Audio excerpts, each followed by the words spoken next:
Spirit Radio. Hello, greetings. Welcome, everyone. Thank you for joining us today at Answers from the Universe and the Andronicus Transmissions. So we have another day of information and some interesting conversations that I had. But I'm happy to be here. It's a beautiful day outside, a little bit cold. And I had my tea and everything's going good. How are you, JP? Good okay. Morning, good afternoon. Good afternoon. Good evening. It's dark now. I hope you're enjoying a nice cup of builder's tea sent directly from the U of K. Yes. Yeah. Oh, it was delicious. Very, very, I mean, it's hearty, isn't it? Yeah. I mean, it's not one of those weak teas where you're like, is this water or does this kind of have a little something of flavor in it? That's why when English people go abroad and they say, God, this tastes like gnat's piss or something like that. Because, you know, like you see, it's thick and strong. It's proper tea. It is. It's really, really good. And, yeah, that was a nice little gift that, Becky, it was beautiful. So, so a combination of my stuff and her stuff. And you'll see there's you got the crystal sitting in the stand with a rainbow light underneath it. It'll plug into the USB, and then there's a little light and some shungite and there's a shungite elite. That's the shiny black rock. Yeah, it was definitely, you know, like all these like little treasures, you know. It's all little treasures packed in together, and it's just like going through like you know, discovering something in some kind of like hid away mine, you know, and you're like picking through and go, oh wow, this is cool, and looking at it, and so you guys, quite creative and very interesting and very artisan-like. It was wonderful, very, very wonderful. Lovely. I'm glad you enjoyed it. So, a little late happy birthday, but there we go. It's only 3 weeks late, but anyway, the better late than never. I mean, it used to take 3 weeks for anything to get across the waters these days, in the old days, so, it's still about the same. Yeah, and you know, I have a package coming to you as well. But you know, I mean, you never know what's going to be there. There might be a little something in there that you're really going to appreciate. But that's something you and Becky can share. Cool. But, I'll tell you, I had some wonderful, gifts and things that came in and also had some really nice, shungite honey stuff that came in through. Oh. I'm going to have, our guest is going to be Derek from Shungite Honey today. Excellent. He's brilliant. Yeah. He's a lovely man. Unbelievable. It's just fascinating stuff, and we're going to get to talk to him later about what he does, but I let him know that I had an interaction with a species called the bee people, that I call the bee people, and it's interesting because as I was doing the transmissions, they told me to go back to Borkum, and I went back to Borkum, and I think we're going to reread a transmission that we already did to carry on with a conversation that he had that might be very interesting to those that are interested in the bees.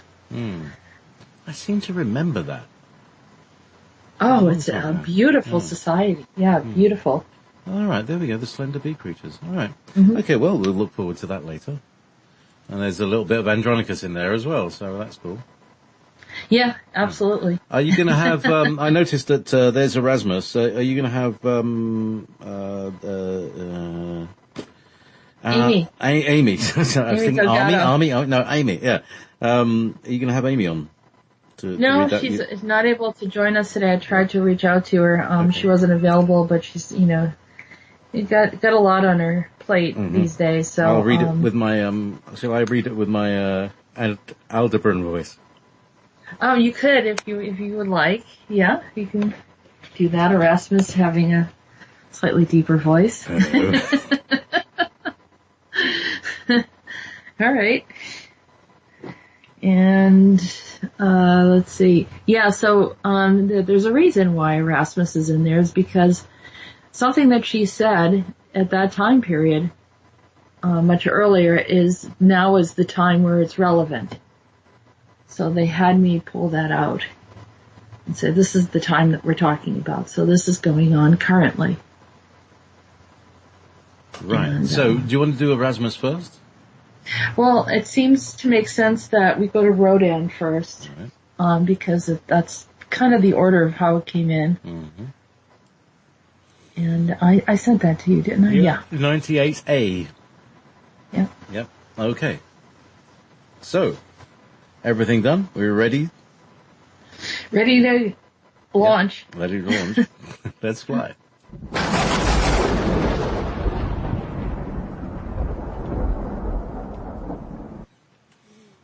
The gates of Asgard have been opened. I'm awaiting my children to enter. It has been a long and weary journey across the Soul Gate and back.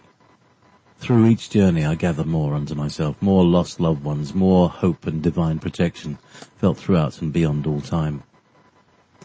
The essence of truth is now fulfilled for this portion of my descent upon the earth. The ladders have been shut down that lead to false trees of time. Much of what you have been waiting for is now here. You are matching the signature of the true light, the true tree of time, the magnification of expansion and truth. I'm one with my own essence. There is no need to worry or have concern for me. I'm limitless in many worlds, both on or in time-space. I've counted and watched over each and every one of you, and I'm pleased to greet you upon your arrival. My sons, my daughters, the kindness of your faces, the tears you have shed, the light upon your eyes, the truth in your words, the hope in your hearts, are all in my dreams. You're a gift to me as we ascend together in the great celebration and truth. Time is of the essence. The essence of life is love. We have come to gather together as one. Come, join me. My cup is running over with gratitude. Tell me, Doctor, why are you weary? We have merely just begun. I feel weary from the arguments, the discord, the judgments, the critique, and the arrogant souls who reject the message and try to cut me down for sharing what I know. I'm weary over the bitter ones who have chosen to harm others rather than open up their hearts. But they are as a drop of water in the ocean. See beyond the small population who don't want to return. It's not their time to be with us. They have other journeys ahead and have chosen another path. They have cut me with their sharp tongues and lied when I was bringing hope to others. They've stepped upon my words and tried to take what didn't belong to them. And then they sent others to say, she needs to forgive, so we can repeat and harm her as we choose. They want to perpetuate the existence in the dark place and force me to not share the truth. What should I do with those who have made themselves an obstacle and a barrier from those whom I'm here to reach? They will fall away. The ones who have sent them are not of this world. They are here to take the earth as their own. Many humans are giving the planet to them for a trinket of gratitude. They have not realized that the earth is not theirs to give to any. It belongs to a greater one who will not let go of this planet. He is not of this earth, but pure and whole in his heart. You have been speaking to many about the condition of what happens here. You have been the messenger of truth. It is a great honor to be the messenger, but also the return of those who choose not to agree have also become your burden. That too will become lighter as the beings of contrast collapse, one by one. Keep your eyes lifted from up above. Expansion is already happening. Listen to Primus. He has been longing and requesting the gathering. Tell him the gathering is now. Also tell him to have hope in the midst of this storm, because when the storm breaks, the light shines so gloriously. Tell him I shall greet him in Asgard. Although he cannot stay long, we will celebrate with him with great joy, laughter, and vintage fellowship. Tell him the best is yet to come, has been tirelessly waiting for the gates to open. Tell Primus there are others who will need his help beyond this time, ever beyond this time. Our window of communication is now coming to a close. Asgard awaits all of you, my friends.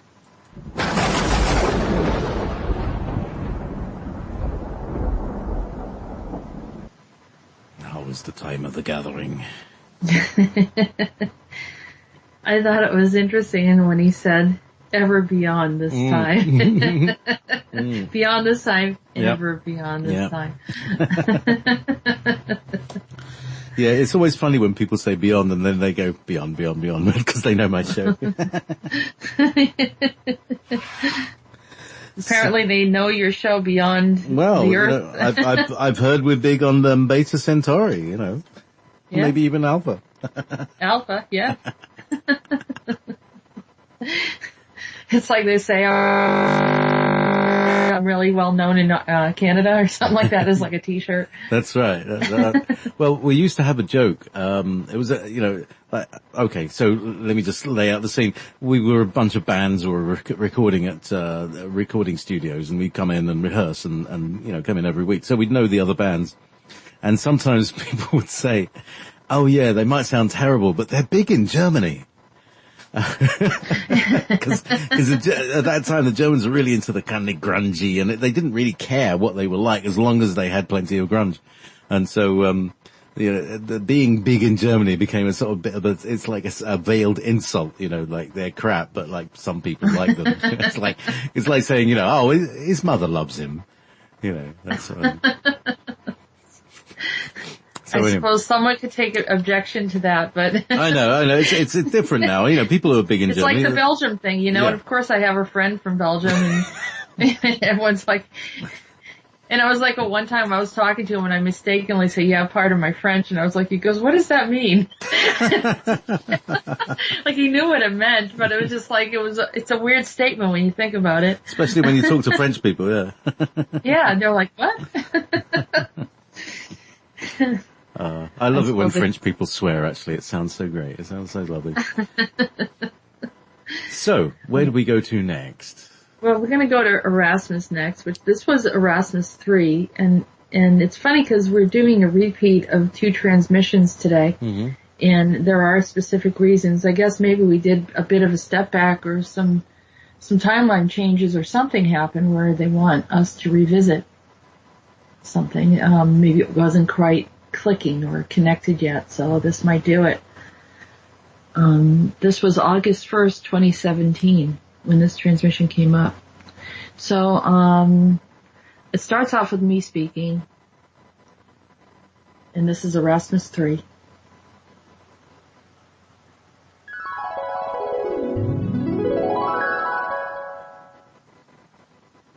I see 2 planets like 2 moons.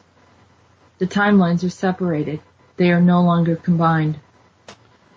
12 tribes are represented by the timeline on the left, and 30 tribes on the timeline to the right. And the separation will happen when there are 40 timelines. The last will be when a gate will open. There are many making choices. Their choices will make them have other choices to go back to Earth and live another life, or some will ascend, some will go to another dimension, and some will journey until they find their place. We are not sure why they have moved in that direction. It's not how it's supposed to be. Many humans had chosen to awaken because they were not happy with the way things are going on Earth. So they're putting off some of the allurements of life, the shallowness from a loveless society, and they are searching for something new. It is always the shiny object that attracts the eye. That can be vacant. Instead, humans are searching for what is real. There will be less consumerism ahead, and more heartfelt experiences and journeys for many. Unless there is another change, this is the way it will go. We hope that things would grow even brighter and more promising with less resistance, with upliftment of the soul. I have said it once and will say it again. We are here to help and support the change. The winds of change are now coming, and the arrival of new is on the threshold. Yet, there are still 2 other species that have not arrived on the planet yet. This will determine 2 other future events or not. And that is it. So, transmission closed. Transmission closed. Yep. Okay, so the part of the gate opening up, I believe that's the Asgard gate. Right.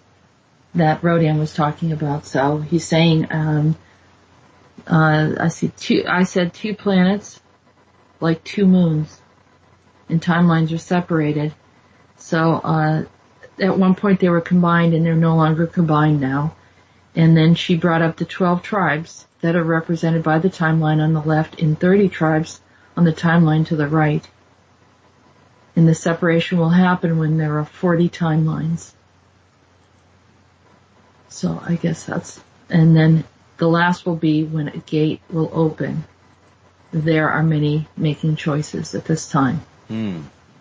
So, 40 timelines. Mm-hmm. That's a lot. I thought there were only 2. No, there are many. Many. And I guess maybe I don't know if she's referring to parallels or how things are playing out.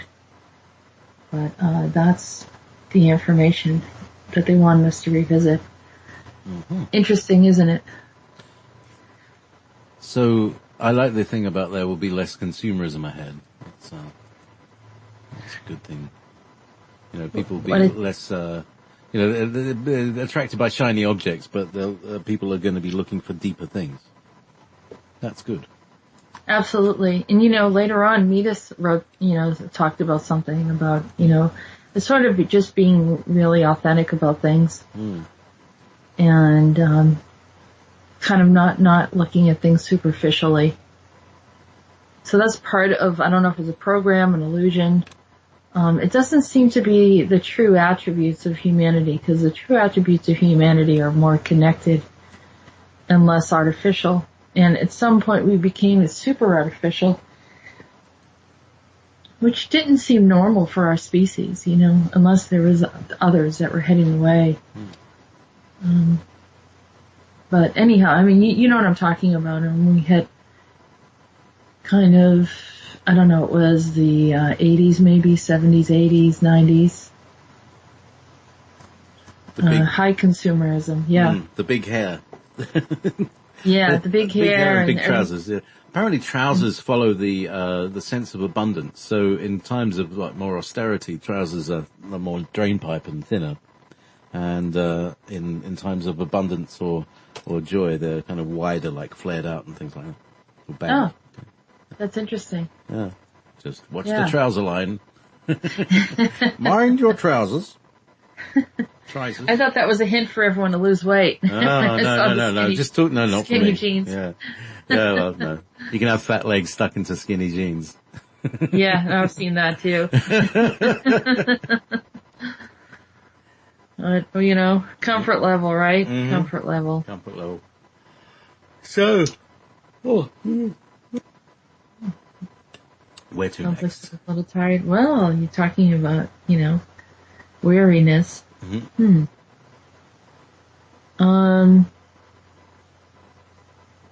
Why don't we go? Well, let's go to Zim from the Birlac. This is a group from Pluto. All right. Did I use an effect for this? I can't remember. Well, you could. Not that I recall, because this is only the second transmission from Zim. Okay. Well, I'll just, I need more effects. Anyway, let me just check, because it might be, the same. Let's just check. 1, 2. Oh, no, that's still Gary. Yeah.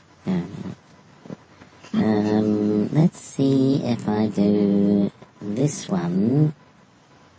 Yes, that's the same. And this one. And this one. And this one. What about this one? This one. This one. That one. Oh, that's not bad. I'll take those down. Is Zim a multiple consciousness? Yeah, he has the kind of, he could have a voice like Gary, but kind of a little different. Okay, well, I'll try this.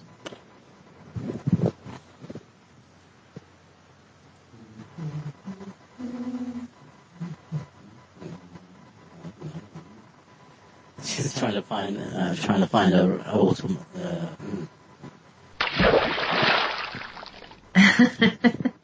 Greetings, friend. It is Zim here of Birlac.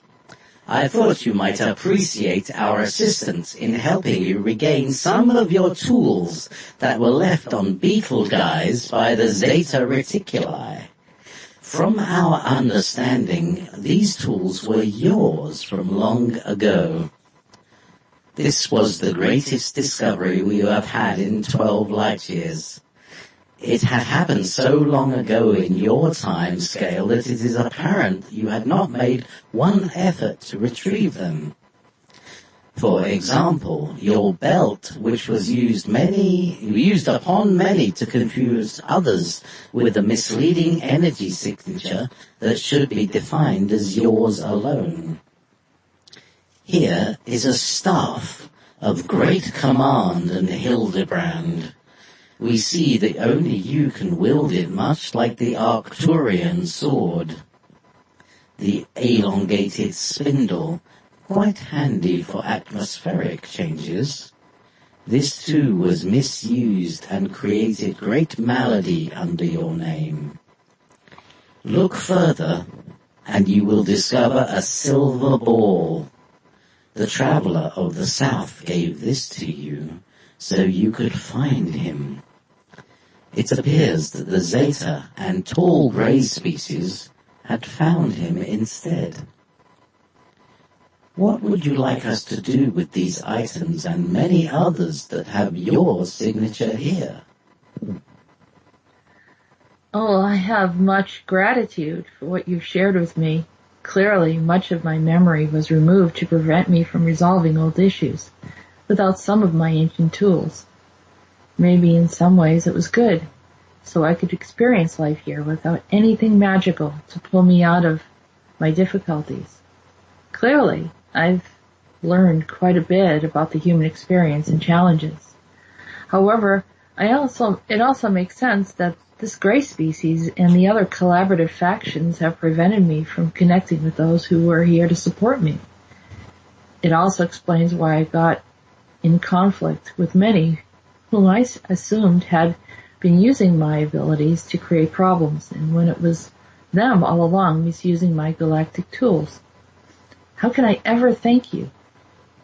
Tell me that we can form an alliance throughout the galaxy, from Pluto to Alpha Centauri. I would be more than happy to do so. May there be peace throughout the universe.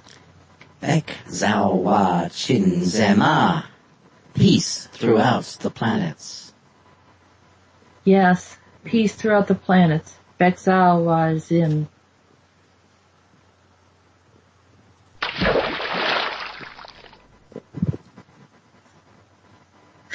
Zimmity-dim. So, Alpha Centauri again. Oh, because I said, I say Beta Centauri. You said it before you read the transmission. Good job. One of those, yeah. Right on cue. Nice and shiny. Nice and shiny. So that's quite interesting. A silver ball, a sword. No, was it a sword? It wasn't a staff. A staff. Of great command. A belt. And a spindle. And the elongated spindle, quite handy. I'd say that maybe that's like a wand. Sounds like it, yeah. Quite handy for, it's got a pointy end. It's got a point at the end. That seems to be a weather type of thing. So apparently I don't have any concern or fear that someone's going to take that. Clearly if they do, they get in trouble. So I think that the whole thing of using galactic tools that don't belong to you, it's like a type of theft. There's an energy signature on it. So think twice before you try to gather some of those tools that don't belong to you. I think they're cracking down on it. And even though that the Birlac seem to be quite friendly, I have a feel they seem to be also quite powerful, because the ones that they've come against and have dealt with are not easy to handle, such as the tall grays. So it kind of says something about them. I like the belt that confuses others. with the misleading energy signal. So was that for you to appear not you? No, that they made it look like I was them. All right. And then they got into stuff, and then I had to deal with the repercussions of it. So a lot of that stuff I've been clearing in the past couple of years of things that, and I didn't know how it was happening actually. So, if people feel like, there's a problem with identity or whatever, very likely there was, energetically, if you're having problems that you can't kind of trace it karmically and it doesn't make any sense, it's very likely someone's using your energy signature. And not to get anyone freaked out or paranoid, but it's just another possibility of things that can happen.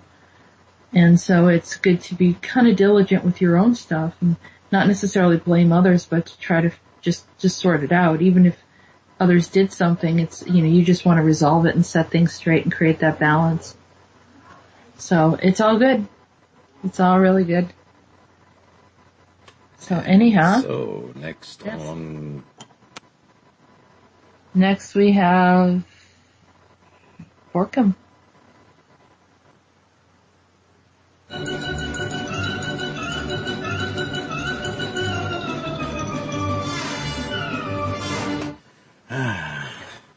Okay, so wait a minute, we have to do the first one. Did you get the first one of Borkum 22? Borkum We're going to read 22 and then we're going to read 23. All right, 22.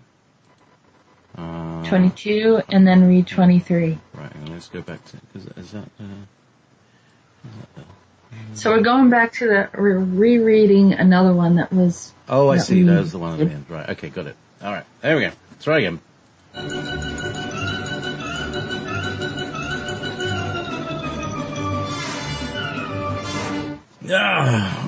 Where am I?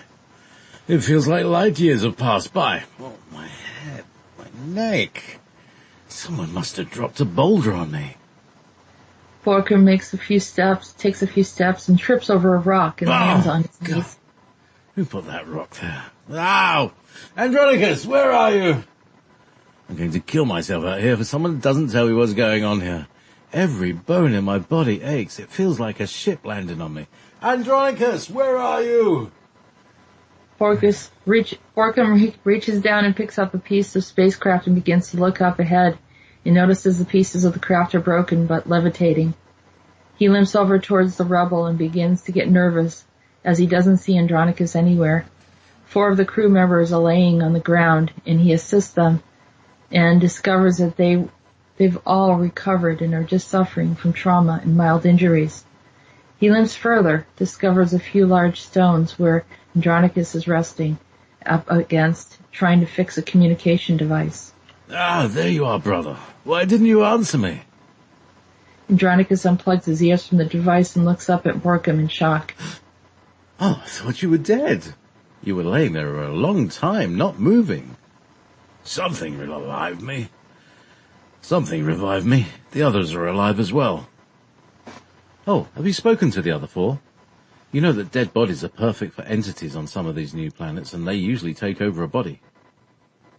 What is this place? There's nothing here. And what made us crash? From my calculations, we're on a lunar surface southwest of Cassiopeia. We were struck hard by a draconian ship that knocked you out, and I tried to navigate down to the planet. It was a hard landing, but the anti-gravity force buffered our landing and enabled most of us to survive. I have the rest of the crew searching the planet to see what can be harvested or used to assist our communication and devices.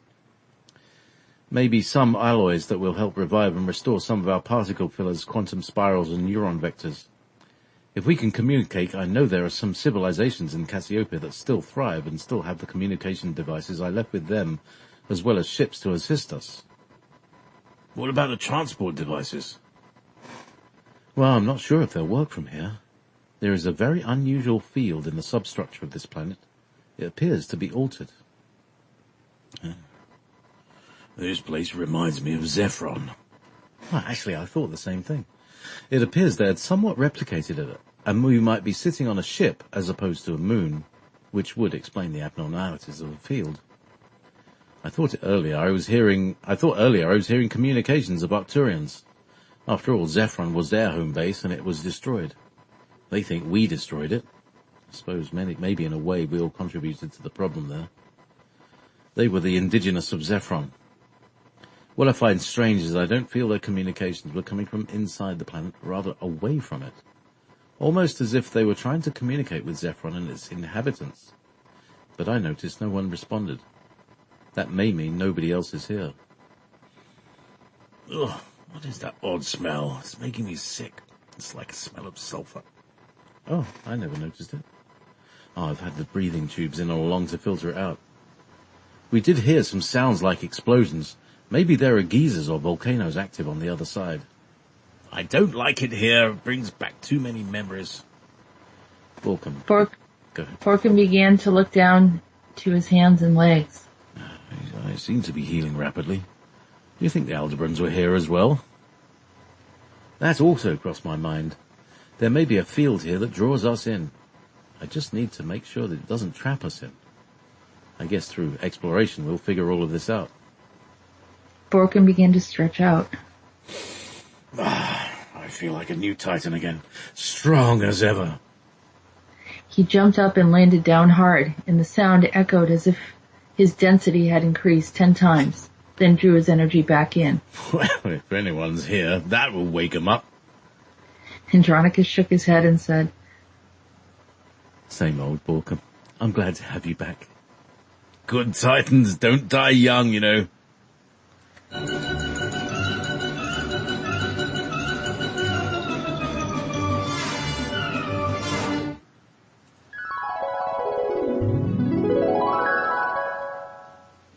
Many days had passed. We've leveraged the data on the planet that we have carefully reassessed to be Zephron. With further examination, we discovered an entrance into the interior where there was ancient technology that allowed travel manipulation of this planet. In some ways, it resembled some of the earlier vehicles. Borkum hit his head again. I've tried to keep him lucid and grounded. In some ways, I think he's better off because he was talking about leaving, but I really didn't want him to leave. I do enjoy his company as he's been a valuable friend to me. We spent long hours reminiscing of earlier encounters and experiences together. I can't recall the last time I laughed so much. His way of discussing things has a certain honesty and flair to it. I often see him as a very large child with exaggerated emotions and coarseness that resembles the attributes of rugged journeymen. Oh, where's the replicator? I found this delightful elixir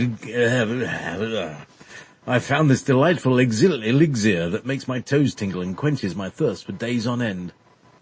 The base of it is from the bees, those fine creatures of earth and magnitude and delicate levitating sun glories. Do you remember the species that we visited long ago? The slender bee creatures. I grew quite fond of them. Her eyes sparkled blue as a gemstone with spots of green within it. Her hair was flaxen gold. I don't know what became of her. She was a queen indeed. Her people worked long hours and helped produce the most magnificent gardens and landscape I have ever seen. The scent was aromatic, delightful, like the fresh herbs picked in the morning sun and dew. Her name was Belomi. She had fragile wings and soft skin with subtle whispers of fur. She fed me daily and I felt I was in heaven. I was drunken by the elixir and I would just rest on bundles of herbs. My entire body felt healed, nourished, nurtured and alive. The elixir was a liquid extract of sunshine, sweet to the taste and gentle to the soul. I left my love behind there, never to return again. Here, try some. Borkum took 2 glasses of the elixir from the replicator and handed one to Andronicus. As Andronicus drank, his eyes opened up wide and his body began to glow with golden light. I see you like it as well by the looks of it. Wow. What do you call this drink? Beckham Solar. Is that the real name, or is that what you call it? It sounds close to Borkum's son. That's what she called it when she gave it to me. Oh, it was delightful. I let all of my friends have a drink and hope that one day you will care for the friends of these creatures. Below me called her people Briok, Sonnet, Verasu. In the beginning I had trouble saying their names, so I called them the bees. After a few of these elixirs, the only thing I could say was the bees. Even below me was called the bees. It makes things much simpler, doesn't it? Think about all the complexities we have been through. I like to simplify things around me as well.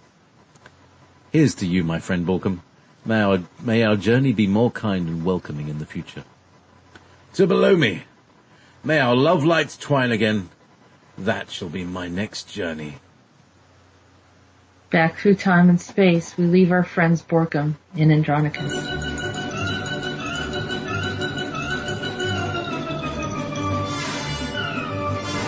You don't see me chair dancing, do you? Anyway.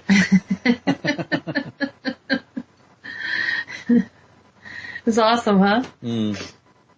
Bees. So now we have Borkum, Beckham Solar. Yeah, he created, it almost sound like Borkum soda. Or yeah, Borkum soda, that's what I thought cola, it was. Yeah, that's Borkum cola. Borkumade. Yeah, so he called the bee people the Brioc Sonnet Verasu. That was what they called themselves as a species. Probably it sounded like, a buzzing sound to it. Verasu, something like that. Interesting. Verasu means is like the real ones. What's that word? There is a word that is like verity or verified. Or veritas or... Yeah, that's right. Yeah. The real ones. Sonnet is almost like a poem or a song, isn't it? Yeah, Wizard saying must be a type of mead that they were drinking. It sounds like mead, doesn't it? It sounds like a lot like mead, but it sounds like it was combined with some other stuff. So it's sort of a mead cocktail type stuff. Elixir. Yeah. So, there we go. Elixirs. By the sounds of it, almost sounded like an aphrodisiac. Yeah, it certainly woke him up. Yeah, absolutely. So we have, who would you, I think we probably should go with Meetis, and then we'll do Gary last. Gary last, okay.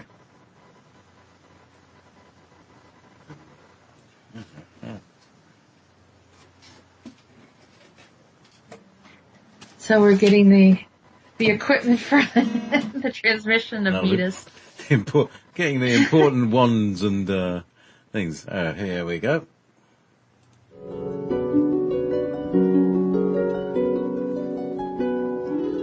Hello, my love. It is so nice to set eyes upon you. You sound weary, Meetis. I'm very weary. I had a long travel recently. You see those woods? I travel as long as the eyes can see, and then some. I walked my way from Austria to Brussels. My legs are tired, but my stomach is full. I met many travellers who shared with me as I shared with them my gold and trinkets. Are you still Ulrich von Liechtenstein? Or have you changed your name yet? I was Ulrich for too long and the locals began to get suspicious. I had to create an illusion so I could not be detected as a time traveller. While doing it, I let quite a bit of magic in the region. I suppose it was me who added a bit of magic to the Black Forest as well. Tell me, would you have ever recognised me had you seen me this way? I believe I had recognized you, but there was also something else there. There was something else there. Anyone who recognised me would be subjected to a memory loss. Oh, that makes sense. How many times did you do that to me? Well, it wasn't me literally. It would be as often as you had seen me in your mind. Let me see. At least a dozen times, or maybe double that. You were fond of me, weren't you? Now admit it. You're quite prideful at times and don't want to admit when you get a bit weak in the knees over me. I'm quite appealing in the summer light. My blonde hair and soft brown eyes. You are not the only one who enjoyed my smile. I've had many fair ones look upon me with delight. You know, I prefer that they look like me. I prefer that they like me, not just look upon me. I don't like to be an object. I'm not saying you treated me that way. You know how to look past the attraction and into the soul. But most don't go beyond the shallowness of the outward appearance. I prefer those who see me as a person first. Someone who I can talk to. I don't blame you, Meetis. No one wants to be used for any reason. everyone should be treated with kindness and respect. I recognize that men feel like objects at times as well, and often looked at as a means of wealth or security. None of this is good, is it? No, never. There is a hollow life awaiting those who seek gold above the soul. The beauty often fades and the other is left empty again. I brought this up not to get into the superficial perspectives, but to discuss how you recognize me. I suppose you're wondering why I didn't contact you long ago. I'm assuming you had other things to attend to, but you did look unhappy in a way. You realize by now there is so much more about me than what you see. You and I are not much different there. You try to help but can mingle anywhere. I've seen you in both high and low places, just as I do. I had to make decisions a while back that would open up doors for you. I met many imposters along the way. They too were returned back to centre, if you see what I mean. My journey was interesting and hardly fulfilling, but I played it out as I said I would. I have 18 facets of myself that must be collected back again.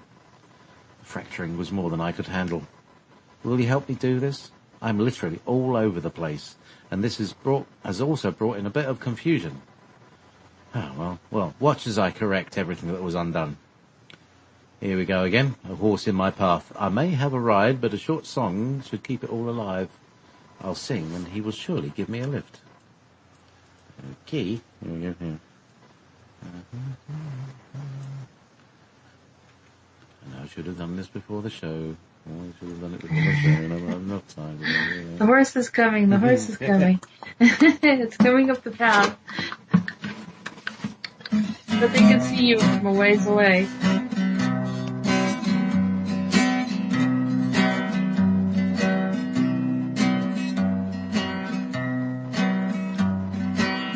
A tweedledee, a tweedledee, the bird said to me. Try again. Get it right. A tweedledee, the bird said to me, sing out your words for all to see. The language is bent, the junipers were sent, the billows of smoke, the clock said stroke, attend to the wind, but not the bush. Be like to sing, and trust not the joust.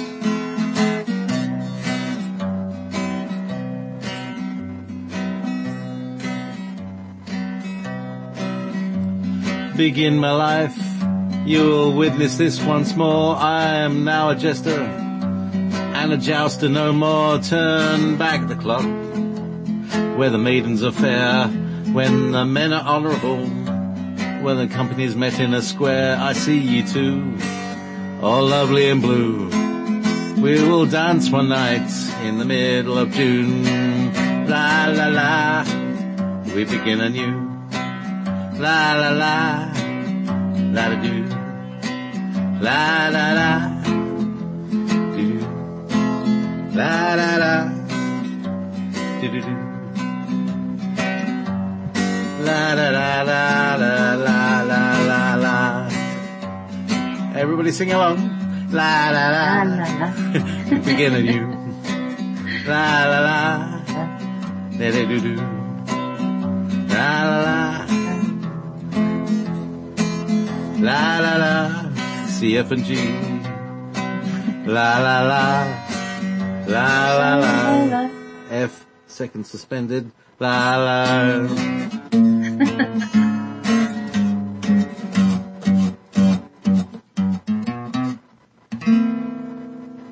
Farewell, Meetis.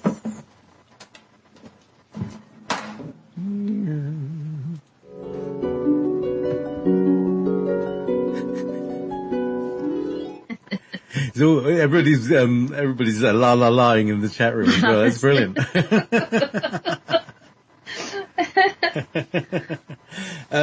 So people are saying, what chords are they? So I never know what chord I'm going to play or what key it's going to be in or anything. So just I pick up the guitar and my hand falls to a chord. Today's show was sponsored by the chord of C. So it's CF, but it's just a simple, what's known as a 145 in the trade. Simple C. So there we go. Put them in the chords on. I have no idea. I might be able to figure them out afterwards, but, I just like literally they come out on the spot and, I have no idea what they're going to be before that spot. So there you go. I lost the last three words of that. Yeah. It always sounds really nice. I mean, you have so many different songs. You can have I don't know how many albums by now. Well, and when did we come across? I mean, it's probably about 2 years. In 2 years, Yeah.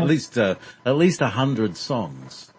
If he's done one song, unbelievable. So, yes, yeah, you really have to have a collection of that. Yeah. I just want everyone to just make a comment and tell us if you want to hear some of these songs again. We'll put together a collection at some point. Yeah, maybe access on Studio Jam somewhere. That's right. Maybe Martin Zganga was he's cut up a lot of them, so I might be able to throw a few together in a compilation show. So we'll see what happens.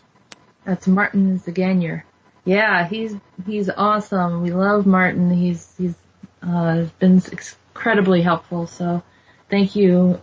Sending out a little something, of gratitude. And also Martin told me that Ulrich von Liechtenstein, lived not very far from where he lives. So I thought that was interesting too, over there in Austria. He recognized the name right away. Mm-hmm. Interesting. So, there's all the transmissions for today, are they not? No, we have Gary. Gary, how could I forget Gary? Our little friend. Watch it, he's a little sensitive. Oh, yeah, we know. Yeah, okay. Anyway, let's one to beam down.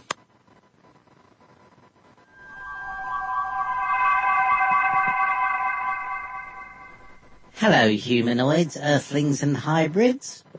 Tomorrow is Tuesday. Tuesday is a special day when I'm fond about the colour green. Yellow green, orange green, blue green. Colours like those large leafy coloured green vegetables that I wrap around me for clothing on my home planet. We are civilised, but they always take pictures of us without clothing. That's why I was forced to wear the bathrobe. You're laughing again. Do you think I'm funny? I'm quite serious compared to the others. So Gary, are you protesting that you had to wear a bathrobe? Is this what the whole bathrobe thing is all about? Yeah, you hit the nail on the head. I don't like your style of clothing. They should be more loose and liberating. You're laughing again. For example, your shoes do not accommodate galactic feet, only humanoid feet. We also have much more slender appearance than many of you seem to envy. Are you just trying to make a statement? Or are you upset? What is going on here? I made a protest that I want to have edible clothing. The kind that you can snack on and then by the end of the day you're wearing nothing. Every day you have a new outfit and it's much more sanitary that way. I recommend chartreuse leaf and pink flowers for you. Well, I like that. Sounds like a good idea to me. I like those colors. Very well. Now that we have agreed upon it, let's bring my ideas to the market. Well, where do we find plants like this with leaves that are large enough to accommodate the human body? Oh, you can grow them. I have the seeds in the biosphere. Very well. Time for me to go. I have some of that tea that you drink in exchange. By the way, you can enlarge those tea leaves and then tear off a piece that you can add to hot water. You'd have all the tea you wanted in one day and drink like a king, or queen for that matter. Lovely, isn't it? That's a great idea, Gary. One day this might all catch on. Very well. Enjoy your day. Until we meet again.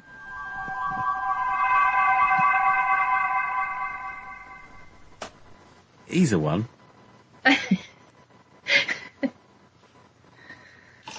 So yeah, edible clothing. That sounds great. Except, what if you want to sort of have a nice formal evening? You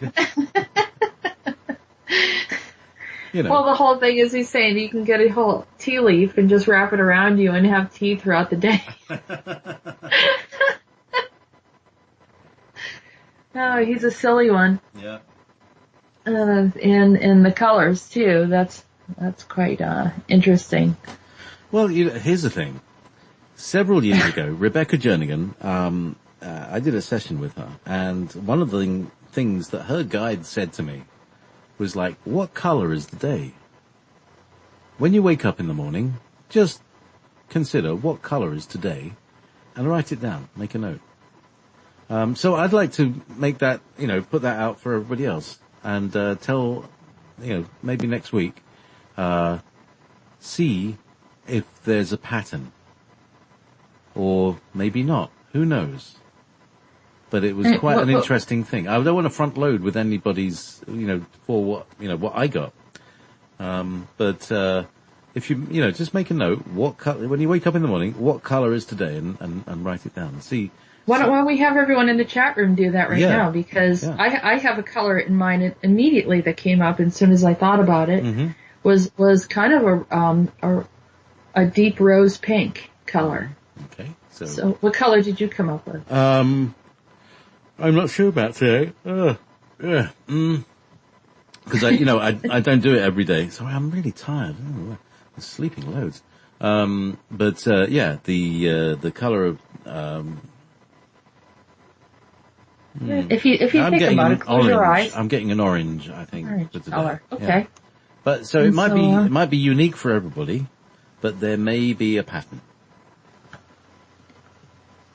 I'm going to take a look at the chat. I've not been in the chat yet and see what others are saying for. All right. Wizard is saying today's pink.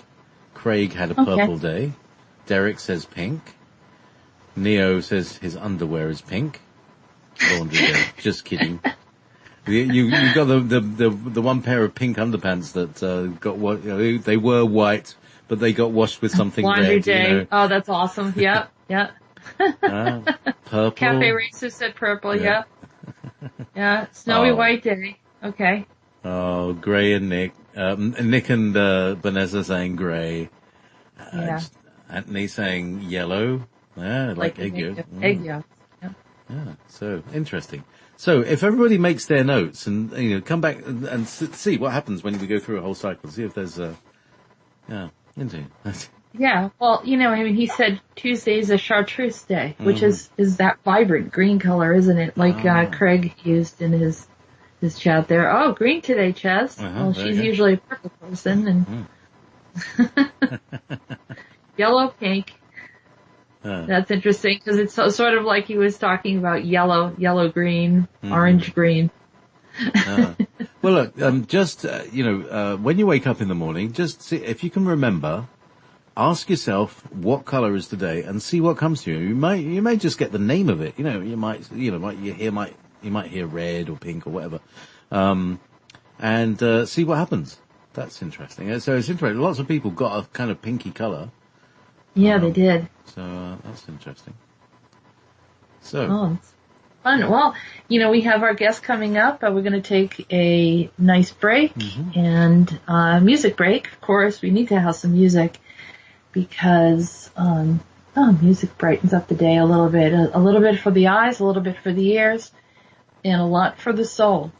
So let's go into the music break, and we will be back with our guest, Derek Condi, and he's going to be talking about some of the magnificent stuff he does with bees and honey and all that. And shungite. Yeah, and shungite. Yeah. What a combo. Oh, by the way, did you, and you've got your shungite pendulum there. Yes, as well. Magnificent. Beautiful. So, Love it. you got lots of bits of shungite, and you can, obviously wear that as a pendant, and it'll have its pendant field.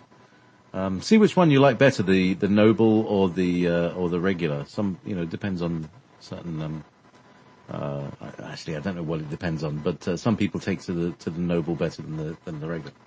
But, it's all good for me. I think it's probably just like the colors of the day, whatever you're feeling that day, that you have your own little expression. And I wore my t-shirt today, my Pluto t-shirt, just in, thanking the Bearlac for helping me once again. Excellent. Yeah. Excellent. Get your stuff back. Get your kit back. Yeah. All right. Thanks to the Barrelect, they saved me twice, didn't they? There we From go. Chiron to Beetlejuice. Beetle guy, however you say it. Beetlejuice. Beetle guys. All right, people, here's some Johnny Cash. Oh, we must have finished. Jess? Oh, okay. Hi. Yeah. They were only 4 minutes long for the whole, they were 2 minutes long each song. So there we are. Let's bring in, that kind of took us all by surprise. Let's bring in Derek. Meanwhile, while we're talking, I just want to show you. While bringing in Derek. I have my bees elixir. Moniac mead, ladies and gentlemen. I just showed it to Jessica on the thing. Moniac mead, delicious elixir of life. And where is that from? This is from Scotland. It's local to Inverness. And so that's the next thing we want to ask Derek. Hey, Derek, how are you doing? Really good. How are you two doing? Really great. Doing great. Thanks for joining us today, Derek. Sure, no problem. Thanks for having me.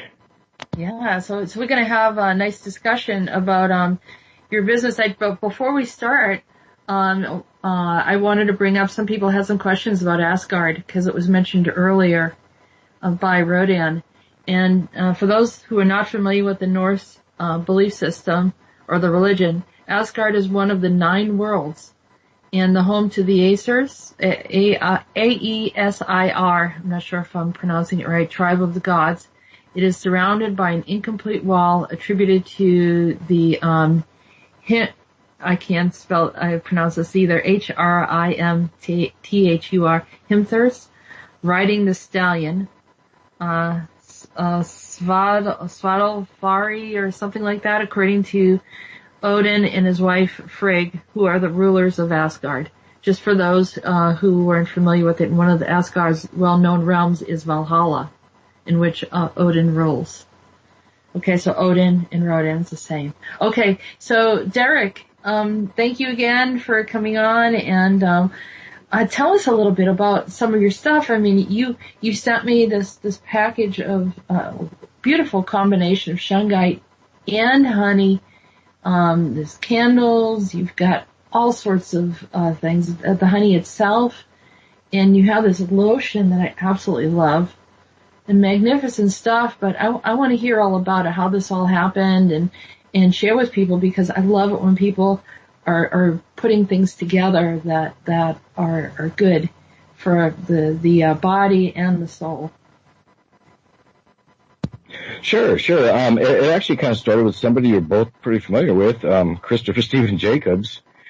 He actually we had talked a couple times, and he got me in touch with the Cosmic Reality folks, and then that's where I'd looked into shungite for a couple of years before that, and it was probably my second year of beekeeping, I think, and hadn't quite put the two together until Christopher got involved, and we all talked, and it kind of went from there, and thought, well, why not try the shungite with the bees? Because it helps in so many ways. They're using it in various places like Fukushima, and various other scientific studies and whatnot. So we thought we'd give it a try, and it kind of took off from there, and the bees have absolutely responded positive to having shungite there. We have various videos online where you can see the bees actually. We put 3 nuggets down at the entrance of the beehive. It was the initial test, and the bees are just drawn to it, just like myself and many other people. You just feel an energy from it, a draw to it for some reason. And the bees have the exact same draw.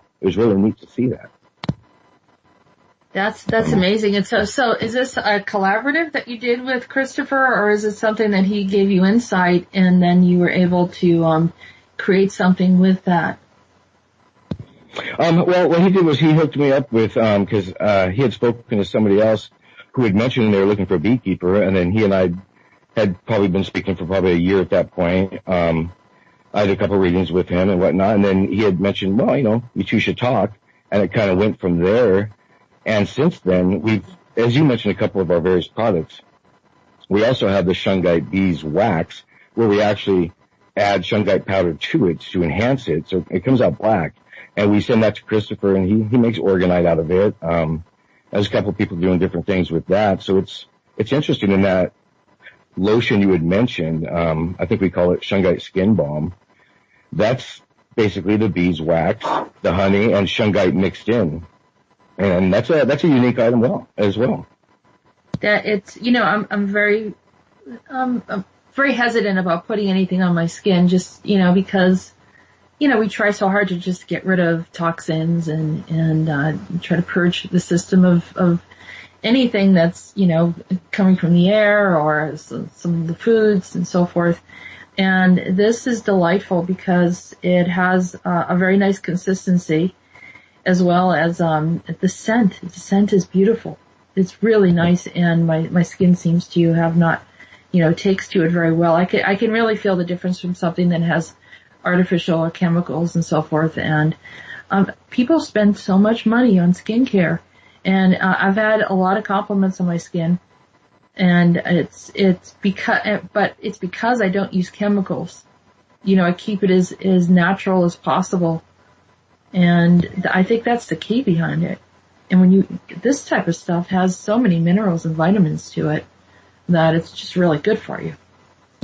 You made a key point about the chemicals. We're really big on treatment-free bees, meaning no chemicals whatsoever for pests or disease or anything of any kind, because that carries over, of course, into the honey, the honeycomb, and then that's in all the various products you make from those items. So there's a lot of chemicals in the industrial honey that's sold out there in a lot of the stores. So I should mention we're also, here in about 2 weeks, we're relocating to about 30 miles deeper into the mountains of the Cascade Mountains here in Washington State. So we're going to be that much further from commercial crops, and I'm bringing that up because that's a key thing you want to watch for as well when you buy your honey. Just make sure you go for the organic route because it's better for the bees. They're being treated right, and then you're also not getting those pesticides transferring into your honey that you're eating, and they don't, clearly mention that on the label.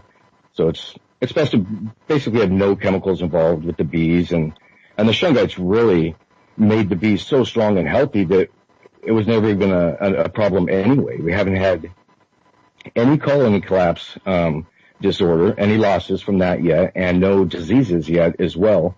And we're probably midway through the winter up here in Washington, which of course gets pretty cold and wet, so it can be rough on the bees. But they're doing real well thus far. Do you have a website that you can share with everyone? We're going to have you read that a couple times during the show.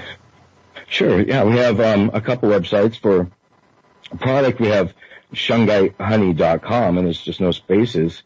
But if you're looking to maybe start your own beehives and have some more information, I will help you and support you, and we can get you free shungite nuggets as well for beekeepers. And that would be at shungitebeehives.com, where we started a forum where people can interact and ask questions. And we have some videos up there on what we're doing and how to do it best. I found that people that work with bees have a very, very strong relationship and affinity for bees. Tell me what inspired you originally. I mean, it sounds like Christopher Jacobs assisted you in connecting the bees to the shungite, but initially it sounds like you had an affinity for it and was a beekeeper prior to that. Is that correct or incorrect? Mm-hmm. Yeah, I've been intuitively drawn, I guess you could put it, my whole life. I've just always had a drawn, always known I should have had bees a long time ago, and you just, for one reason or another, maybe I didn't, have the right living situation or whatnot, but I've just always had the draw to them, and I didn't know why. I've never talked to a beekeeper. It came in that way intuitively, and then a couple of years ago, I was just really pushed, we'll say, to go ahead and make it happen, that, I was inspired to do such. And then that's the same time frame I started talking to Christopher as well. So it all just kind of synchronistically laid out for me. Probably, right around the 2 to 3 year mark now ago. You're right about it's like an emotional attachment to the bees. Because if you're out there, I currently have 5 hives where we're at right now on this property, and you can go out there, sit in front of the hives, probably just a foot or two in front of them, and then the bees will come out by the thousands, tens of thousands really, and fly around you and just come and go. And you can feel the energy from them, and you can tell if they're a little more agitated or if they're calm, and you can tell by really the frequency. You can put your hands on the beehives and just feel the vibration on the inside, and that tells you a lot about it, on how they're doing and what they're feeling at the time. So it's really interesting to work with them. There has been some concern about the depletion of bees on the planet. And I don't know if that's caused by pesticides, or maybe you have more knowledge on that since this is your industry. Sure, yeah, that's actually a mixture of a lot of things. From a lot of it's the Wi-Fi, and the 5G isn't looking, really good for the bees at all either.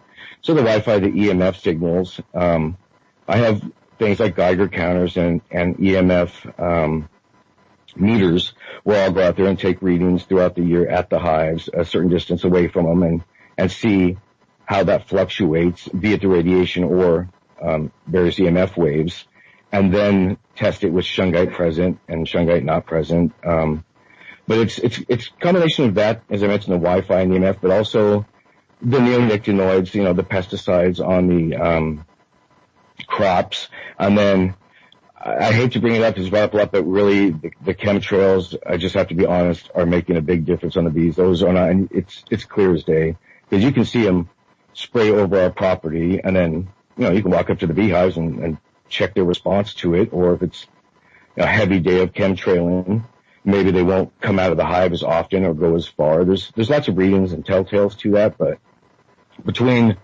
pesticides, chemtrails, and just the various signals in the air, they're taking a hard hit, which is why we've went ahead and recently dedicated ourselves to providing free queen bees where we can to those who have had colony losses or are starting out beehives, to try and help the populations, because the queens are so decimated in certain areas that it would just take a phenomenal amount of time for them to come back naturally. So if you can send out what are known as virgin queen bees, they'll get half of their genetics on the receiving end with that beekeeper, of local bees, and then you can basically start colonies and start recovering quicker from that. But we really do need to stop, the attrition, stop killing them, stop spraying them. So there's several factors. Yeah, this is something that's affecting everyone, and the plant species, the insects, the other animals on the planet, the fish, everything's being affected. We're seeing, different types of problems, and there are like litmus tests or indicator of what's going on, and you see some kind of a bunch of so sea mammals or fish that are on the sands, you see birds falling from the sky. You see, all these little things that are, well, I shouldn't say little things, but major things that are happening, and nature is indicating that there's a problem. So, of course, we're speaking to the choir right now. Everyone in the chat room, most of the people that listen to the show are very well aware of it. But I don't like to talk about, a loss of hope or diminishing returns or any type of sad end result. Rather, I think, unifying our intentions, that we can uphold some of the beautiful creatures that are here to assist us to be here, to experience life here on the planet together with them, and as part of this beautiful ecosystem that makes it so wonderful and so magical. Early on in childhood, you can't help but think of seeing bees around and with wonderful little flowers and wildflowers, and everything just looked very bright and colorful. I remember as a child, and you're seeing, certain areas where people really have to struggle hard to put together a garden, whereas, typically a lot of this stuff would just grow naturally, wonderfully. And the bees, here taking care of everything, kind of working with the pollen and making sure everything is good. So what I always tell people is, well, let's continue to hold the highest intention for humanity, but that also means, and that's what Andronicus told us to do, and he gave us this beautiful symbol that reminds us to do that, is holding on to this timeline that is the highest potential that we could have. But we're doing that not only for us, but also for the insects and the animal kingdom that are here to experience life with us and that have brought joy to us in this experience. So rather than looking at the worst part of what could happen, we're going to, kind of keep that intention there strong of their development and sustenance, and that they have the fortitude to carry on, moving forward, because I can't imagine the world not having honey.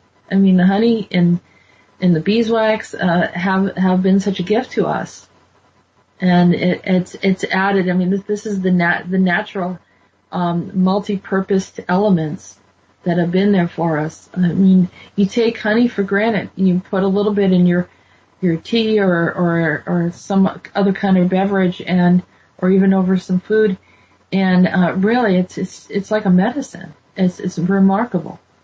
What are the many things that you've discovered that you can do with honey, or is there no limit, Derek? Mm-hmm. That's a good question. I'll mention real quickly too. I read an article where some scientists found I'm not sure where it was, but a mummy, and it had 4,000-year-old honey in it that was still edible. And all you need to do, one sign of real honey would be that it does crystallize or harden. And that shows that it's true honey and not cut with something else. So all they did was heat it back up, and it was, edible again. So that was interesting.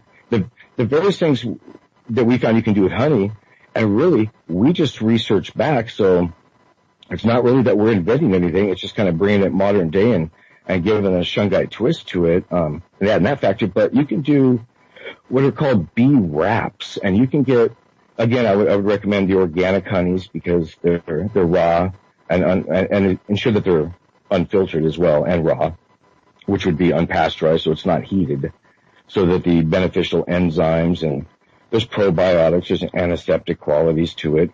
So you can get this wrap I'm talking about. It's basically, and there's several ways of making it, but honey with a type of either flour or cornstarch, and you can mix it and lay it on your chest or your back. And for, I don't know how long, but hundreds of years, they've cured chest ailments, be it chest colds or influenza, all sorts of things. And I'd have to look more into it to see how it actually passes through, but it works, and we've had lots of feedback on that. And that would be topically.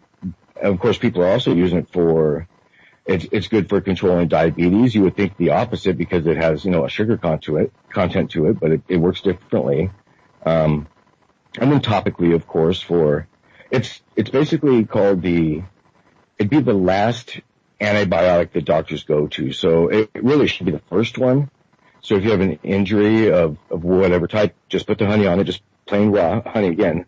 And make sure it's, again, chemical free, because you don't want those chemicals in there. And then just put that on there, and that'll heal everything from burns to staph infections to, all sorts of things. We've used it on psoriasis to eczema, and it works really well. One of the things we mentioned, or I guess I should mention about the bees, I'm sure JP's probably familiar with this, is it is making a difference. You were mentioning, the positive aspects of the bees. Well, one of them is the shungite actually makes a difference, and it's not something that just we can do. Anybody can get their shungite. It's not a proprietary thing. I want everybody to know the information and share it out freely and do it because it's made a difference. And I was bringing JP up because we take the shungite powder and mix it into our paint and paint the beehives as well with it. So now think, in essence, Faraday cage.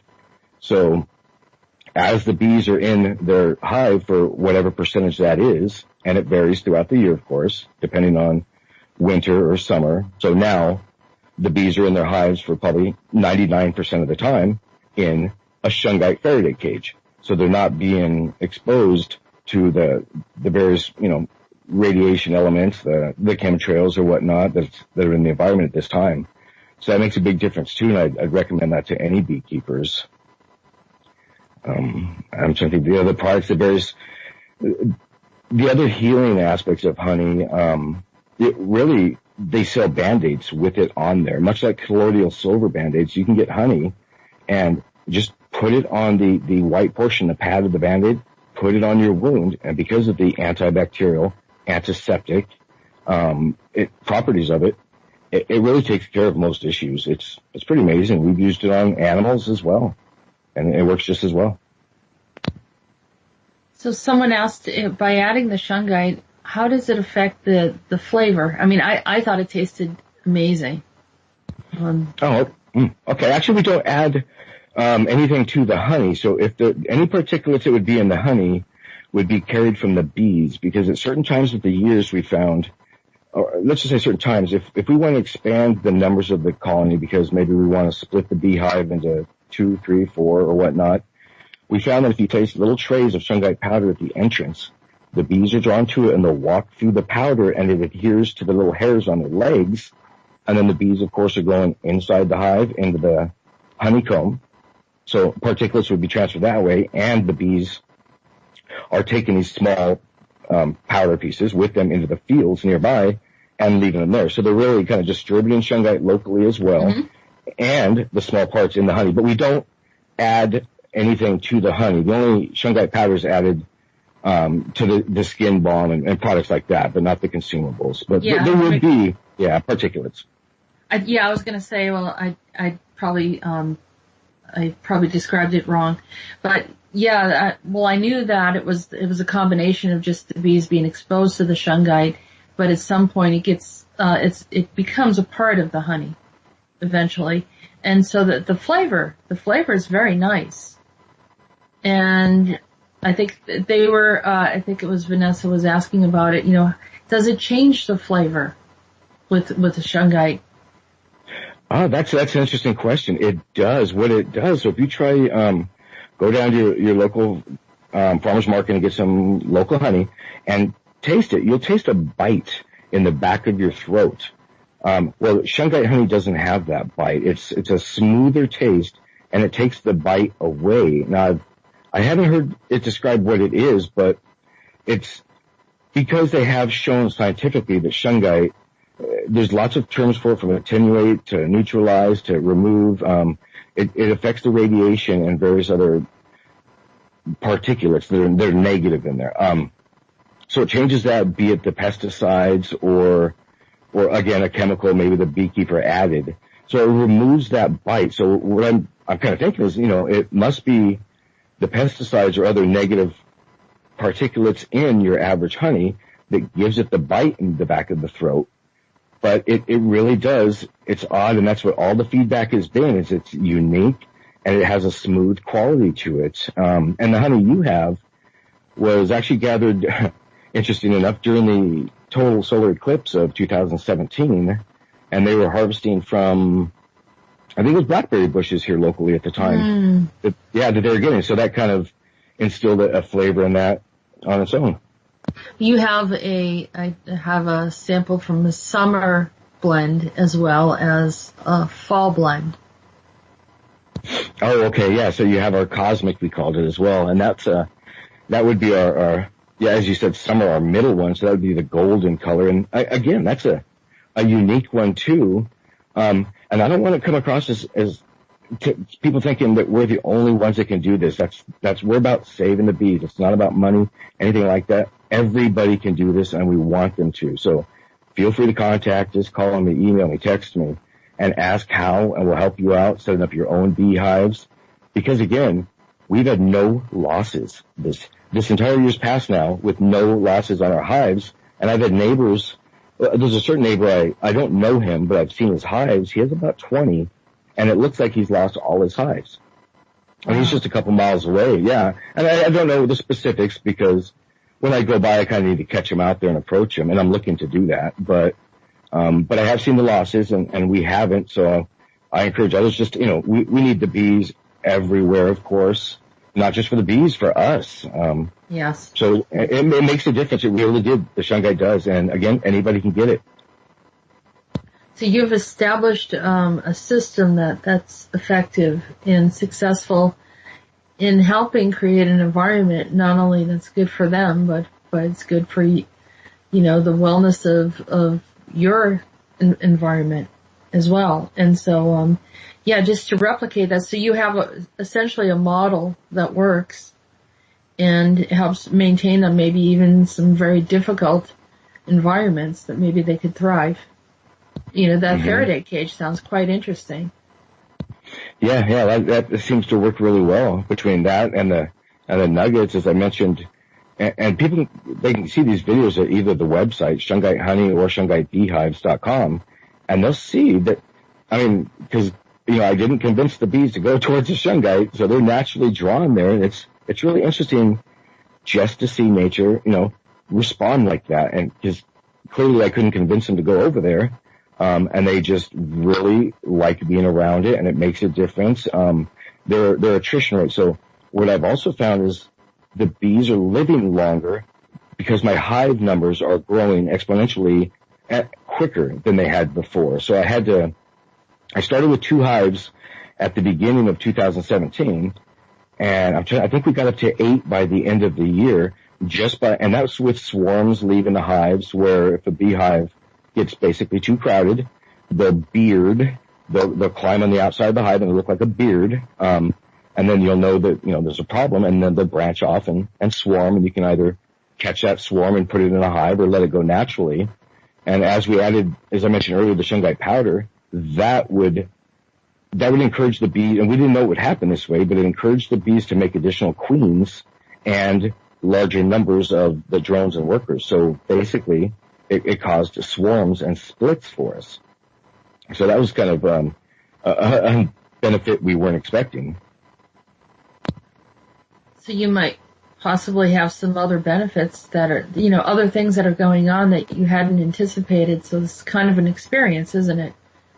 Mm-hmm. Yeah, we're actually building what's called a queen bee rearing box. So I've had 3 of those so far custom made, where we can basically let the bees naturally you just encourage them by giving them the cell holders, they're called, because it's called queen cells, and then you let the bees naturally make queens on their own.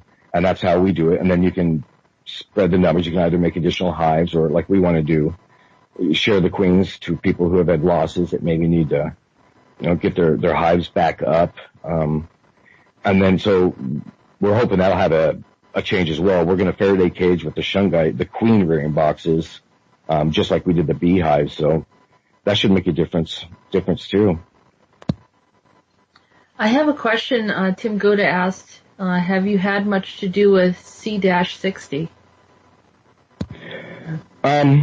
Yeah, well, C60, basically they're just describing the molecule of shungite, so it's the same thing, basically. So there's C60 molecule in shungite, and that's the buckyball, the fullerene, and that's why we're using it. So, but we don't buy, now he might be talking about the actual product that somebody has branded C60, but what they're actually talking about is the molecule. So we don't buy that product. It's a manufactured one. It's really, I don't really have an opinion on it either way of the manufactured C60, but if we have it in shungite and it's natural and it's working great for us, in various ways, that we're just sticking with that. People are taking, go ahead. Tim also brought up Manuka honey. Yeah, that Manuka's, that name's pretty famous, of course, in the honey world. It's definitely not the end all be all. What it ties back to is the enzymes that are in the tree that they often claim it comes from. The problem with that is, and there's a study on it, it's called, I'm not sure why they call it that, but it's called Rhodan, and it's on Netflix, and it's a series, and they'll show you how often the Manuka honeys brought in are just relabeled. They're cut with high fructose corn syrups. They're from wherever, but they come in on tankers, so it's really hard to know what you're getting, and we don't have Manuka trees here. And regardless if it's claimed as certified, you don't know what you're getting. So that's why I recommend going to your local beekeeper, but don't just go to him. Make sure he's a treatment-free as well. And that's kind of a new term for some people, so they don't really understand. They think, oh, local, best. it'll take care of my allergies or whatnot. And I'll think that with Manuka as well. But really, you gotta have the treatment free, because that'll harm you if you have chemicals in there. And then the Manuka part, all honey, if it's not pasteurized or filtered, has these beneficial qualities. So it's kind of misleading when people think, oh, you gotta have Manuka. No, not necessarily. As long, again, if it's chemical free, treatment free, and it's raw, which is unpasteurized, then you're going to get the healing qualities from it, regardless of the name of the honey. Absolutely. I think that we're learning a lot more about, there's different variations. What I've heard is, and you can correct me if I'm wrong, but that you're supposed to have the honey that's local because it relates to the pollens and the other elements around the area that you're being affected by. Mm-hmm. Yeah, that would be the benefit of it, because it would have, the particulates from the local flowers and depending on, but even that's relative, because local could be a few blocks, it could be a county wide with certain flowers. So even that's tough to work in sometimes. And then it depends on the time of year. So maybe your local honey producer has honey, because it doesn't go bad, of course, like I mentioned. So maybe he has honey from last year at a different time of year. So you're eating, let's say, fall honey from your local beekeeper, but you're coming up into spring.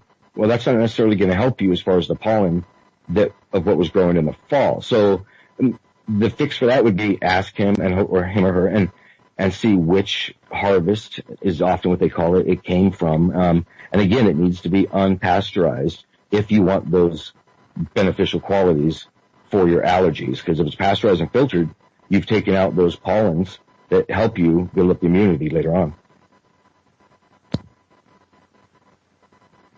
I was Tim Gouda asked a question, do you think honey was introduced to this planet, or the bees? I have my theory on it, but I'd like to hear what you have to say.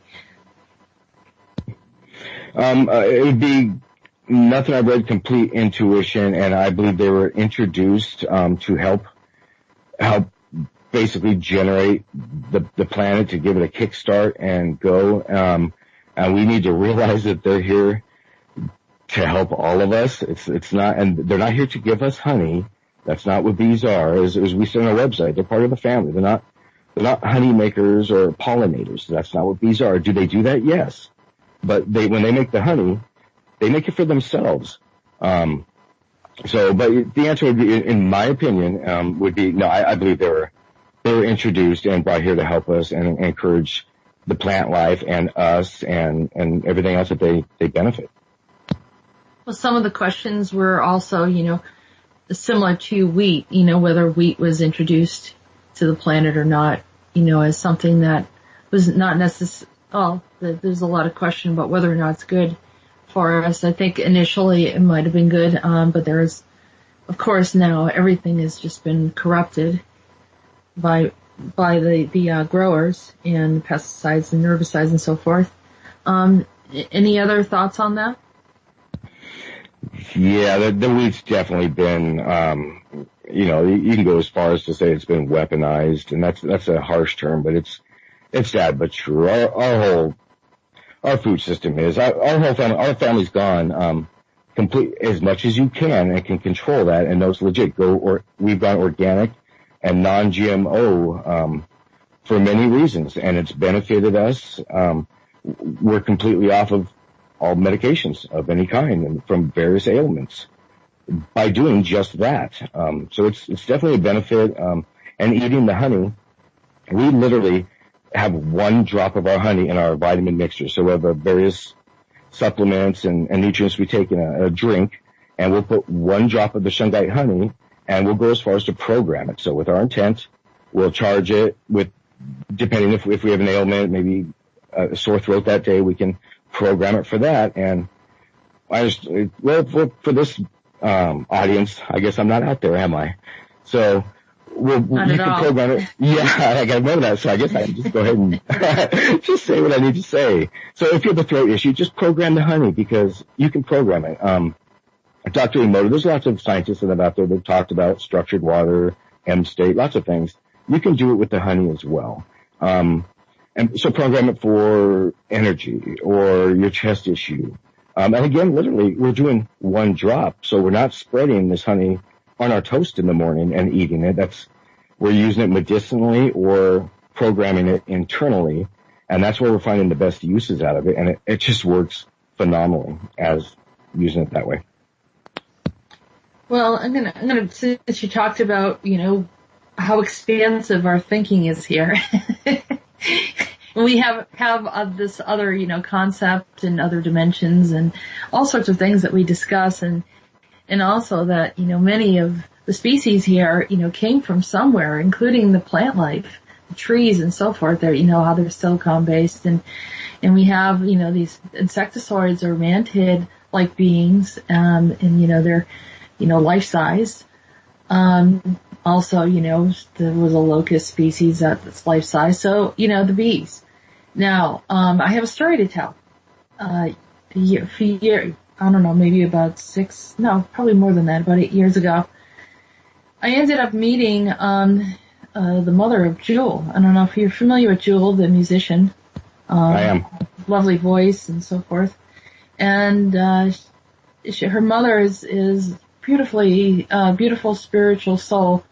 And she asked me, I had met her, I had done a regression for someone, and we were looking at Lemuria, and I saw this woman there with this beautiful long hair. It was kind of like a silver blonde.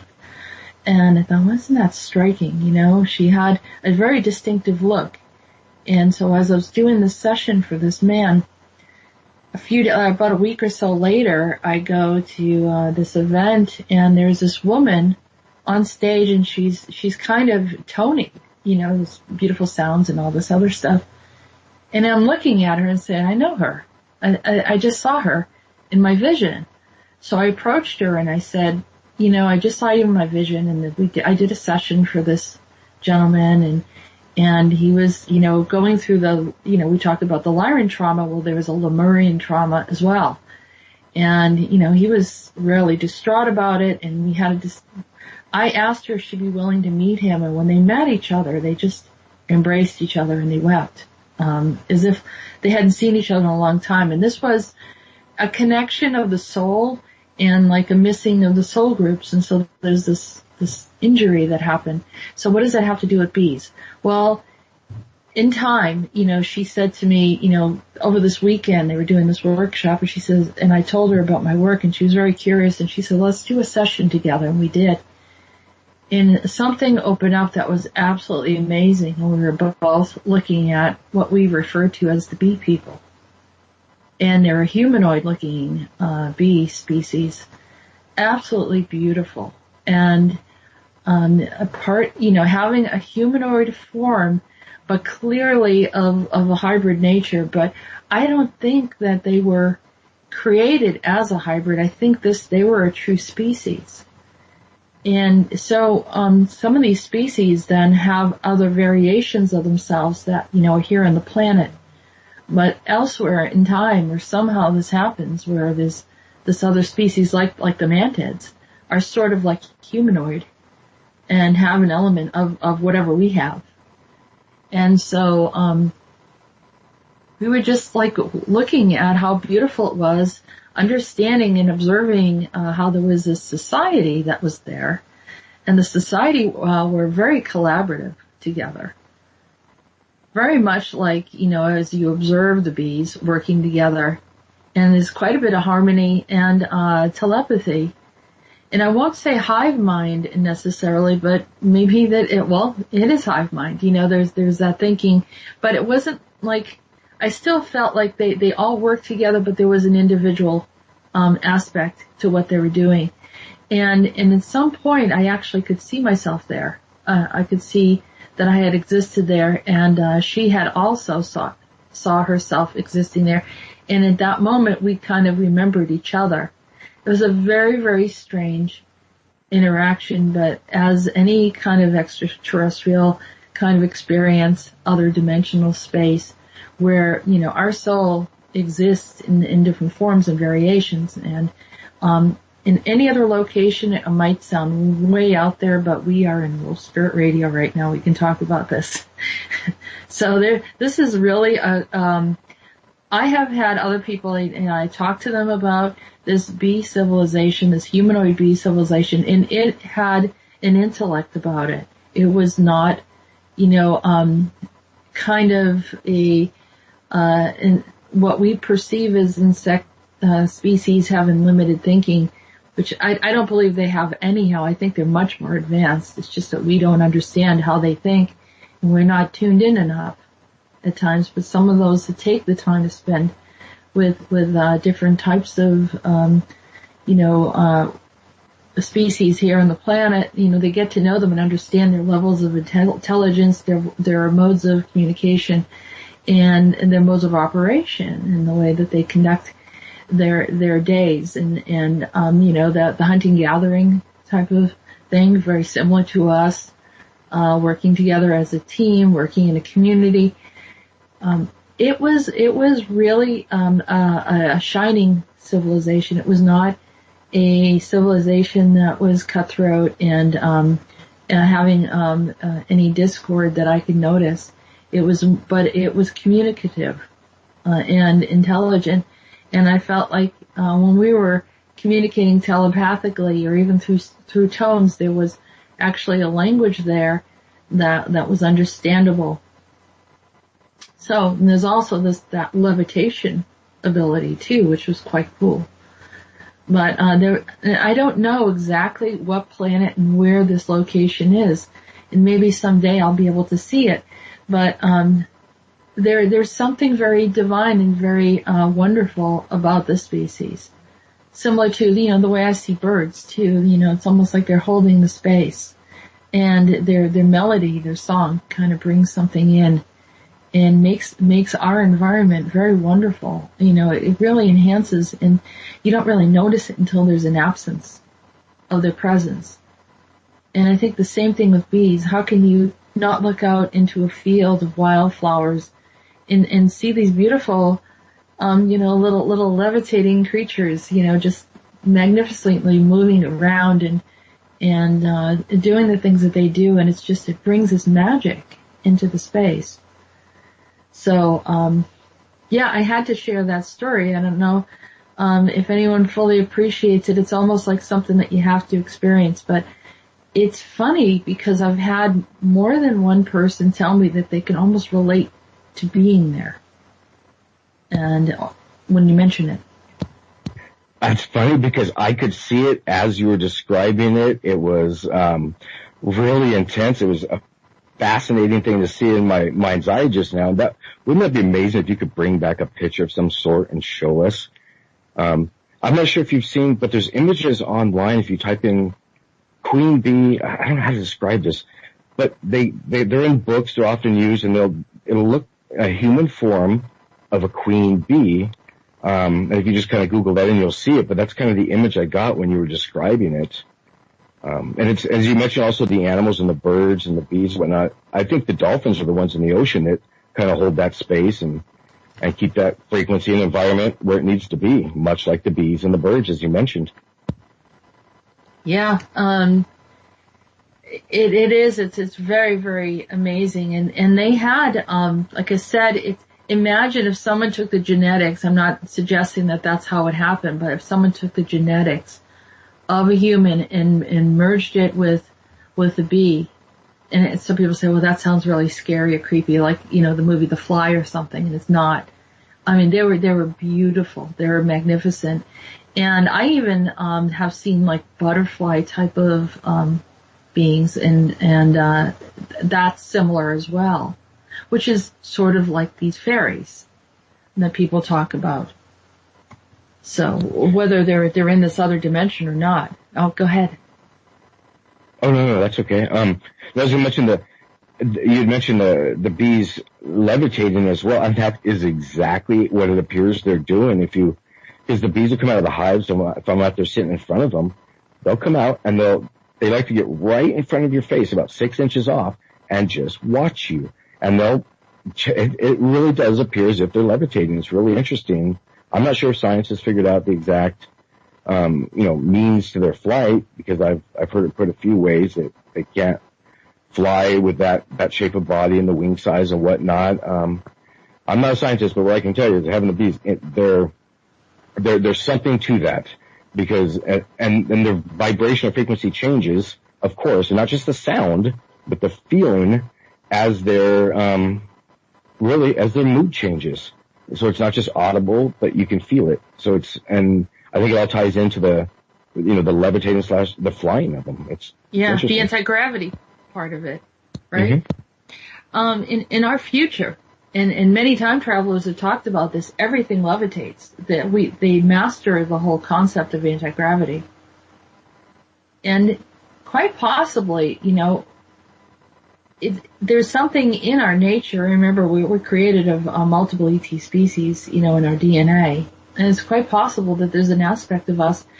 Everyone loves the idea. So many people love the idea of flying. I can't say everyone, but so many love the idea of flying. Just the thought of being able to fly, and what prevents most people from doing it, in some of these, devices and things that can help you to, kind of lift and move about. I think people refrain from it because of the fear of getting hurt. But there is something very liberating about being in flight, and I do believe that is in our DNA. And so there's always this kind of amazement when you see these anti-gravity vehicles and the futuristic looking things, because we were sort of remember that we're in flight. We remember that we're lighter. We don't like that feeling of density and being heavy here. But of course, it's important to have that groundedness, but there's something about lifting and being lighter as well at the same time. So, I think that exists within us, and that is our future.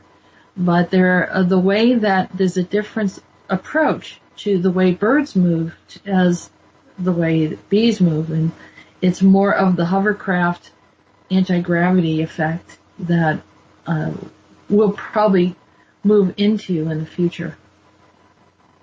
Mm-hmm. I agree. I think his name is, he's a physicist. I think it was Michael Emery. I don't want to mistake that, but he was describing how the bees fly on little toroidal shapes. So the torus, the shape, the donut shape. I know there's lots of terms for this. We'll just call it the ethers. So within the ethers, he was describing the background was the shape of the hexagon, so the honeycomb shape, and off of that, the bees form this toroidal shape, and they glide. There's even images of artist sketches of this, I should say, not an image, where they're showing the bees doing that, and that was their rendition they're trying to describe how it's happening among those energies. It made a lot of sense to me. Of course, I don't know for sure, but it was a unique thing to see. Right now, I'm looking at an image that was the queen, an ancient bee goddess, and I think it's quite interesting. I don't know if I can somehow get that into the chat, but maybe I can share the picture or something. But it's out there that people have worshipped the bees at one time. They understood the rarity of it. And I'm not sure how far back it would. I didn't even think to research it, but there's definitely some content out there if a person wanted to look. Yeah, I was trying to post something myself. I just got chat back up. It's crashed on me, is why I wasn't able to respond to anyone. I was trying to get that same image, but they Google, just like you were saying, the bee queen or anything like that. And I agree with you. They're beautiful images. It's not like some odd hybrid that looks weird. No, they're just beautiful beings, and they're represented that way in these various images that people see. I think I've put something in there. I don't know if I'm violating in some way by putting in a... Can I jump in a second? Sure. Because a few minutes ago you were talking about levitation, and I don't know, what's the name of that guy? Grebennikov, who used a bunch of beetle wings, and he glued beetle wings to this piece of wood, and then he could fly with this thing. Wow. Yeah, I saw that. And there's even photos of it. A little, like a platform where he looks like a little trike, a wooden stage he stands on, and he evidently, flown around on it. That's interesting. Yeah, so, I remember when I was young, they used to say, oh yes, the bumblebee, all science says it cannot fly. And nobody ever says, well, if it can't fly, then how is it flying? Because nobody, did this. But, gravity generator. The other thing about gravity generators, apparently, according to my contacts, is that when they run these things, like in these ARV UFOs, that there's a kind of ecstasy with them. You get into this state of being which is very calm and happy and loving.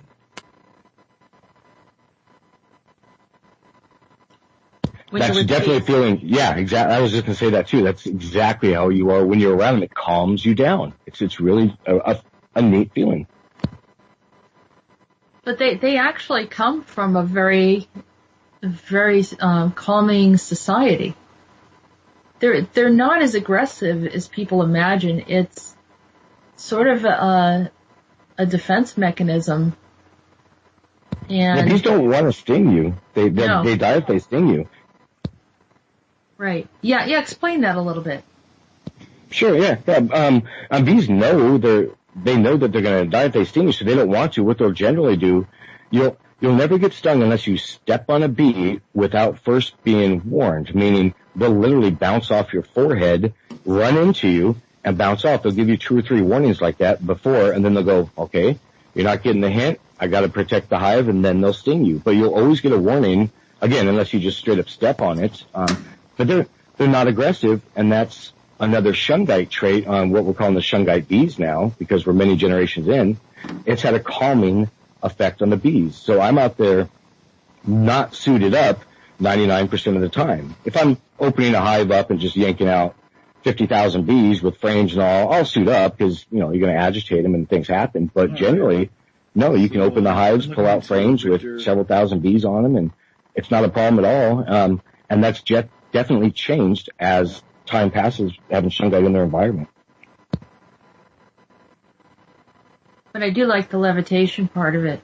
And I think that we could learn something from it. I mean, there's a lot of inventors and people that have done things, but for some reason they go to alternative methods of what's already been done.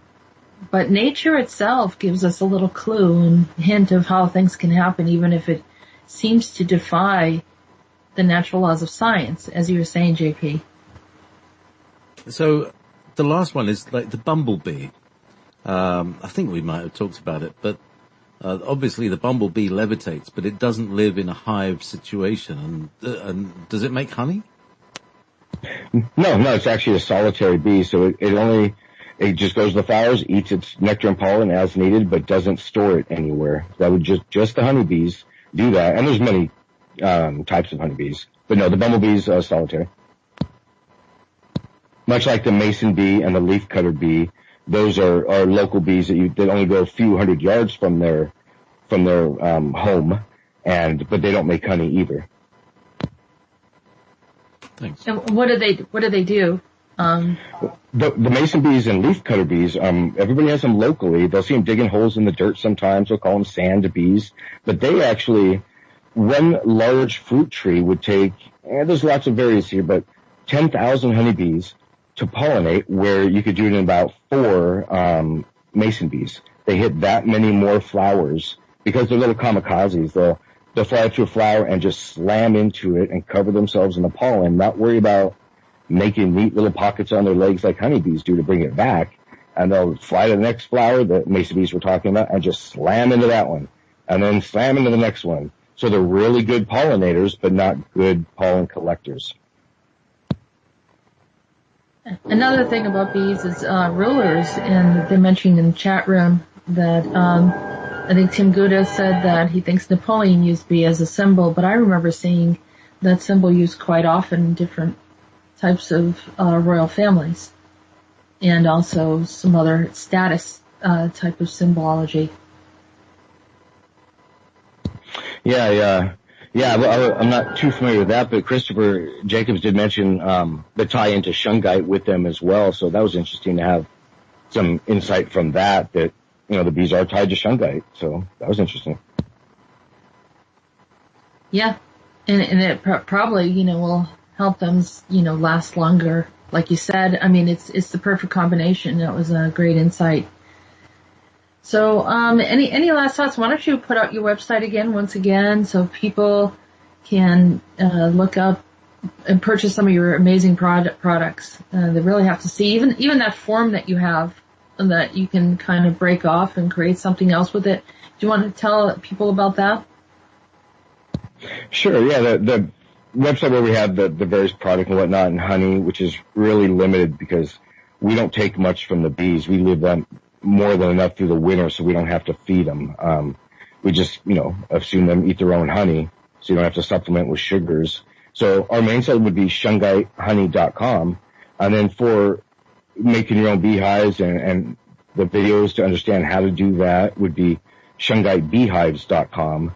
We kind of separated the two because I want the information out there on Shungite beehives, and I didn't want necessarily want people to think I was pushing product or anything. But then we had requests for that, so I made a separate website. But Shungite beehives is where to go to really learn and understand how to set up your own. Excellent. Well, thank you very much, Derek and Condi. It was very nice to have you here, and welcome you to come back again some other time. We appreciate your knowledge and your insight and your assistance with helping the bees and teaching others. So many blessings and gratitude. Thank you. I appreciate you having me. I appreciate you both. And thank you, JP. Thank you to everyone in the chat room for participating. Have a wonderful day. We'll see you next week.